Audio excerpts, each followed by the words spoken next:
Most men say that dating after divorce is incredibly tough.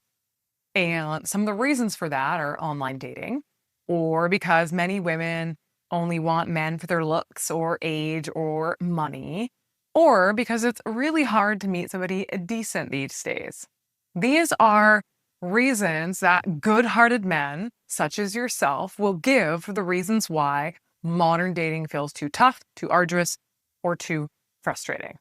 But if we cut through the surface, there is something a lot deeper that is going on, which is a silent fear that a lot of men and women carry within themselves when they put themselves out there again. And it's this fear that quietly keeps so many good hearted men single, even when they desperately want to find love again. And so in today's video, I'm going to unpack what this fear is. I'm going to explain why it's hard to recognize. And I want to show you how you can move through this fear with strength and with clarity so that you can have the relationship you truly desire. Now, if you're brand new to this channel, welcome aboard. My name is Kimberly. I talk all things life and dating and relationships. And I am a coach that has been working with men for many years now to help them navigate modern dating, navigate themselves, navigate women, so they can go on to have deeply loving, successful relationships. And what I want to talk about right now is the psychology of hidden fear. Now, fear is a tricky one, and it rarely announces itself as fear. Instead, it's sneaky, right? It likes to show up as logical sounding excuses. Dating apps don't work for me. Women my age aren't interested or don't look after themselves. I'm too busy with work or with my kids right now. And what these are protective stories that your wonderful brain is telling you in order to prevent you from to help you to avoid risk. And psychologists call this avoidance behavior. Dun, dun, dun. So a lot of you guys are out there saying, why do I attract, avoidant women? Sometimes the avoidance begins within ourselves. So this avoidant behavior, i.e. protecting ourselves from rejection or protecting ourselves from pain, is really stopping us from truly putting ourselves out there. Now, underneath all of it, fear is simple. I don't want to be hurt again. I don't want to go through the emotional pain of a relationship that didn't work out, or the emotional pain of feeling like I wasn't really chosen by my partner, fear of rejection, fear of choosing the wrong person, repeating the mistakes that have hurt us in the past, fear of losing this freedom that we feel we might have now that we're single, or so on and so forth. And this fear is not weakness. It is survival. But if we leave it unchecked, then it keeps us stuck. It stops us from growing, from confronting these things, and ultimately having the kind of success in our lives, in dating, or in our relationships that we truly crave. So I have a lot of compassion for this fear. And that's because divorce is very painful. I have seen many men come work with me very shortly after a separation or after a divorce, and it hurts. It's a painful process. Many men tell me, they say, well, it did shake my confidence quite a bit. And I am feeling like I'm at this new juncture of my life and I'm not quite sure what my identity is or who I am or what I like or what brings me joy anymore. And it also rattles one's trust in others because we go into a marriage trusting it's going to work out, trusting that love will carry us through, right? We trust these things, and sometimes it doesn't work out that way. So we start to blame our trust factor, my ability to trust others, or whatever it might manifest into. So it makes sense that your brain builds walls of excuses. I'll try later. I'm just going to take a break. It's just dating is just not worth it. Women are not worth it. Whatever you want to say. And I really do want you to hear this. There is really nothing wrong with you for feeling fear. Every man I've ever coached has felt it in some form. Women feel it in forms. Fear is a part of our emotions. It's a part of our journey as a human being on this planet. But here comes your strength. If you don't face your fear, you hand over your power.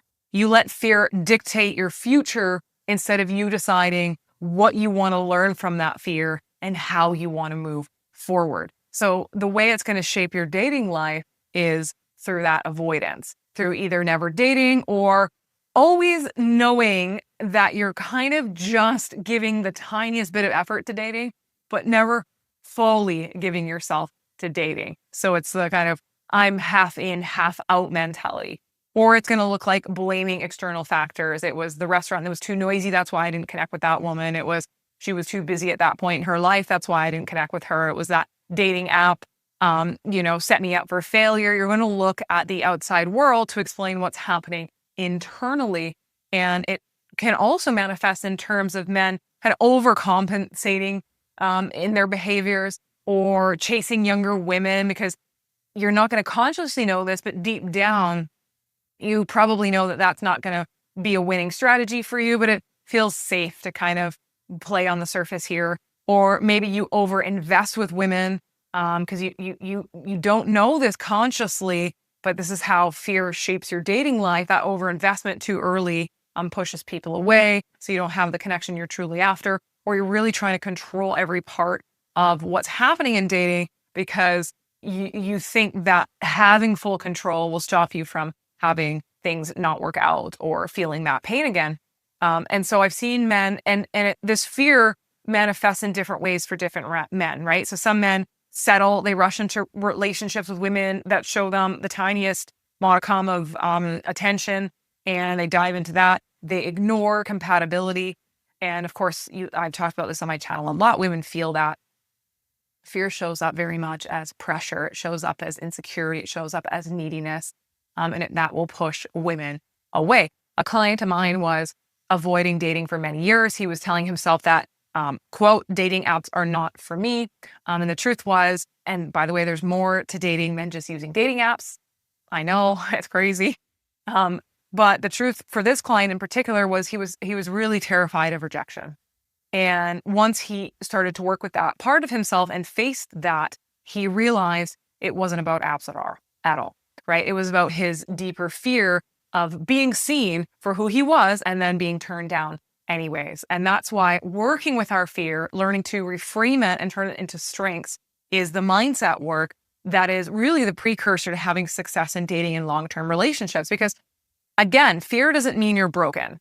It is there to teach you something. It says, hey, there's something important here going on. You need to listen to me, right? And it means that if you have fear, it means that you also care about love. It means that you also care about connection. And that's a really wonderful thing. So the work is not to eliminate fear, but it is to transform it into fuel.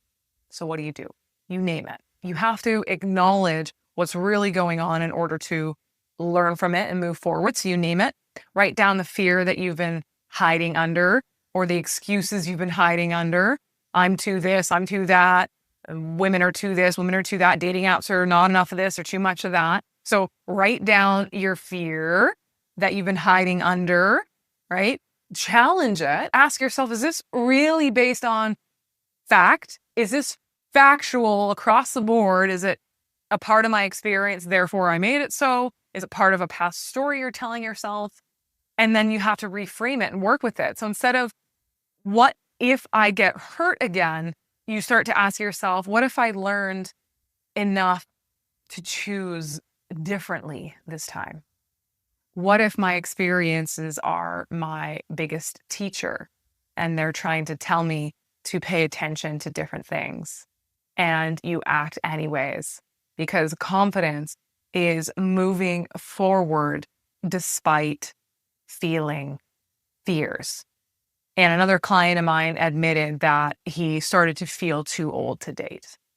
And that fear made him feel incredibly small. It's actually something that the word small is something that I use with my partner when we're feeling overwhelming emotions or a conflicting amount of emotions. We're not really sure how to communicate to each other. We say, I'm feeling really small right now. So this fear for this client made him feel very small.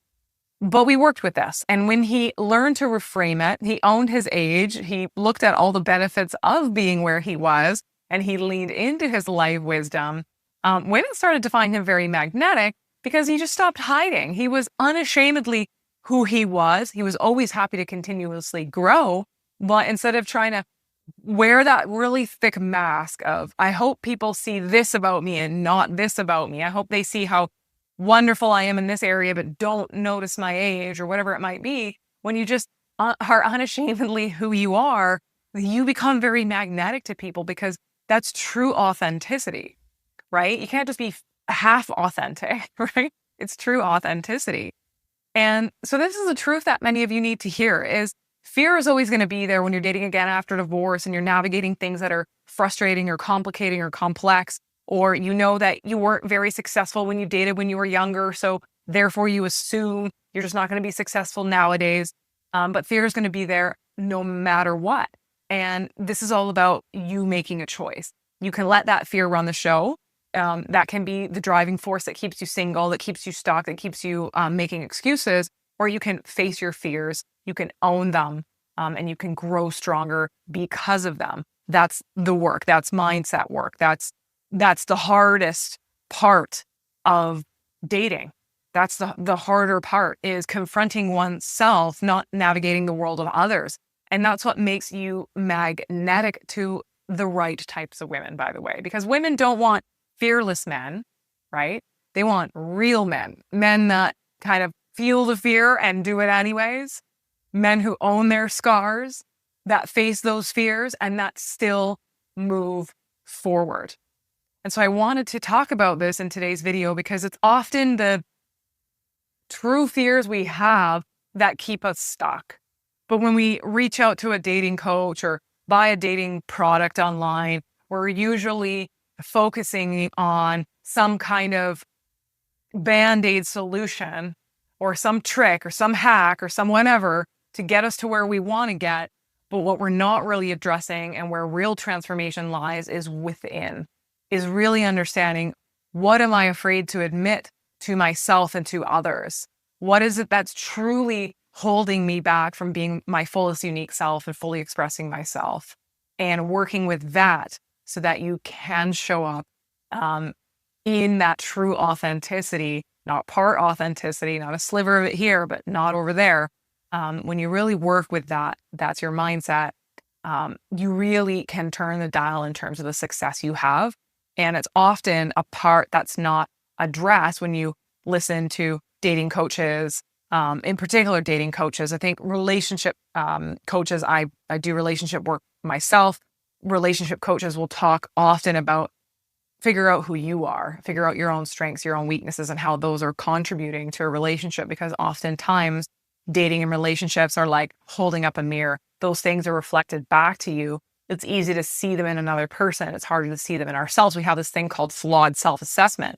And so a lot of people out there in particular have part of the self-awareness that we need to have, right? We know kind of what we like and what we don't like and a little bit about who we are. We're not always sure about how certain parts of us are preventing us from having the success we want and how those things get reflected back to us in the manifestations of life, the feedback you get from women or feedback you get at work or from your family and things like that. So women don't want fearless men. They want real men. And I hope that this was a helpful video today to just get you thinking about a different part of yourself that you can lean into that's going to lead you to have the success you want. This isn't about a bio or how to send a message to a woman. It's about accessing your inner truth and working with that before you do any of these other things and then blame those other things for not having the success you want. It starts from within. So I hope this was a helpful video, guys. I'd love to hear your thoughts and comments on this. Did you get into dating after divorce for some time and kind of expect it to go a certain way? And then later on, did you reflect back on it was an inner fear that really stopped you? Or did you get to a point where you started to recognize that where you were playing, maybe on the surface, wasn't really the work you needed to do in order to heal yourself from your divorce or your past relationship? I'd love to hear your thoughts and comments, especially if you have learned and grown from something like this, because I think it'd be very helpful for other men to hear, other women to hear as well. So thanks, guys, for tuning in and look forward to another episode next week.